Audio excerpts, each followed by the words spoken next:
এটা আমাকে অনেক ব্যথিত করে। আমি লজ্জিত হয়ে একজন শিল্পী হিসেবে যখন দেখি অনেক শিল্পী জুলাইকে কটাক্ষ করে। আমি আপনাদের সাথে আন্দোলনের রাজপথে ছিলাম।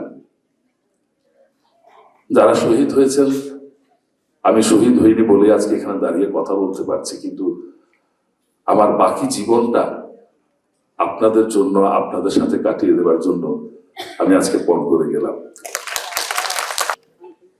এমন একটি শক্তির বিরুদ্ধে লড়াই করেছি যেটি বাচ্চা মেয়েটি একটু আগে বলে গেল, চাইলেই তারা যা ইচ্ছা তাই করতে, চাইলেই তারা মানুষ মেরে ফেলতো, পাখির মতো মানুষ মেরেছে। দীর্ঘ 17 বছর এই স্বৈরাচারের বিরুদ্ধে আমরা রাজপথে ছিলাম, কখনো জেলখানায়, কখনো রাজপথে। অনেকের পালানোর জায়গা ছিল, কিন্তু আমরা যারা শিল্পী, আমার সাথে আমার একজন সহযোদ্ধা আছেন হেলাল ভাই, আমাদের তো পালানোর কোনো জায়গা ছিল না। আমাদের তো সবাই চিন্তা কোথায় পালাবো বল। তারপরেও মানুষের অধিকার বাস্তবায়নের লক্ষ্যে, স্বৈরাচারের পতন ঘটে গণতন্ত্র প্রতিষ্ঠা করার লক্ষ্যে আমরা রাজপথে থেকেছি। একটি কথা বলি, সব চলে যাওয়াই কি শেষ চলে যাওয়া? অনেকে চলে গেলেও তাদের অধিক অনেক কিছুই রেখে যায়, যেমনটি রেখে গেছে আমাদের স্বৈরাচার বিরোধী আন্দোলনের সমস্ত শহীদেরা। তারা হয়তো এখন আমাদের মাঝে নেই, কিন্তু তাদের সেই দেশপ্রেম, তাদের আত্মত্যাগ, তারা যে কারণে তাদের বুকের তাদের রক্ত দিয়ে এই দেশটাকে, মানুষের সকল মানুষকে মুক্ত করেছে, তাদের সেই চেতনা আমরা আমাদের হৃদয়ে ধারণ করে আগামী দিনটা যদি চলতে পারি, তাহলে হয়তো তাদের আত্মা শান্তি পাবে।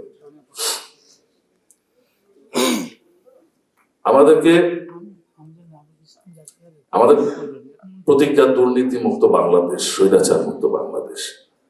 তাহলে কি করতে হবে?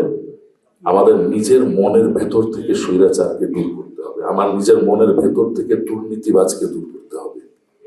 তাহলে সমাজটা দুর্নীতি মুক্ত হবে। আমি যদি বিশ্বাস করি আমি দুর্নীতি করব না, আমার মতো যদি সবাই বিশ্বাস করে দুর্নীতি করব না, তাহলে দুর্নীতি মুক্ত এমনি হয়ে যাবে এই দেশ।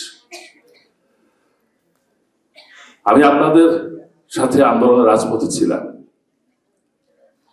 যারা শহীদ হয়েছেন, আমি শহীদ হইনি বলে আজকে এখানে দাঁড়িয়ে কথা বলতে পারছি, কিন্তু আমার বাকি জীবনটা আপনাদের জন্য, আপনাদের সাথে কাটিয়ে দেওয়ার জন্য আমি আজকে পণ করে গেলাম। আপনাদের যে কোনো সমস্যা, যে কোনো প্রয়োজনে আপনাদের সহযোদ্ধা হিসেবে যদি আমাকে কখনো স্মরণ করেন, আমার সবটুকু দিয়ে আমি চেষ্টা করব আপনাদের পাশে থাকার। যে মেয়েটি একটু কথা বলছিল, আমি যখন ওখানে যাচ্ছিলাম তখন আমাকে দেখে বললো, আঙ্কেল আমি আর আমার আপু প্রায় আপনার ছবি দেখলাম।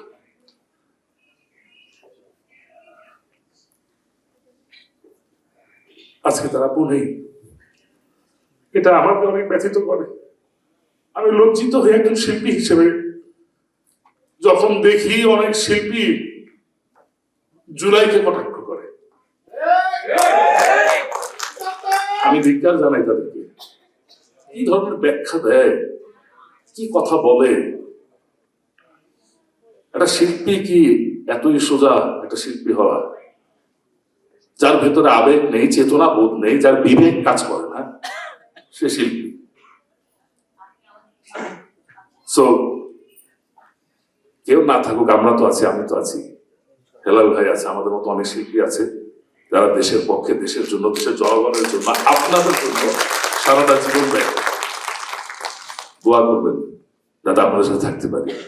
আমিও অসুস্থ, আন্দোলনের অনেক আঘাত আমার শরীরের ভেতরে আছে, এখনো ঠিক মতো অনেক সময় শোল্ডার ব্লক হয়ে যায়, হাত ব্লক হয়ে যায়, তারপরে চলার চেষ্টা করি। দোয়া করবেন যাতে ভবিষ্যৎ দিনটা চলতে পারি।